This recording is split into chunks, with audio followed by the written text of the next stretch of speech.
மகிழம்பூவின் மணத்தைப் போல மனதில் முருகனே, நினைத்தவுடன் சிரித்த முகம் காட்டும் அழகனே.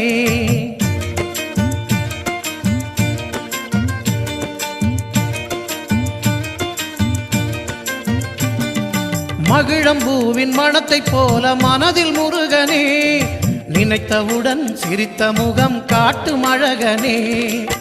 அன்பில் முதல்வனே, அறிவில் முதல்வனே, அன்பில் முதல்வனே, அறிவில் முதல்வனே, ஆதியந்தமாகி நம்மை காக்கும் இறைவனே, ஆதியந்தமாகி நம்மை காக்கும் இறைவனே, காக்கும் இறைவனே.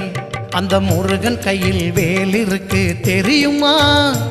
அது முன்வினையை அகற்றிவிடும் புரியுமா? வேலை வணங்கி வந்தால் கிடைக்கும் பலன் கொஞ்சமா? தாளை பணிந்து விட்டால் விதி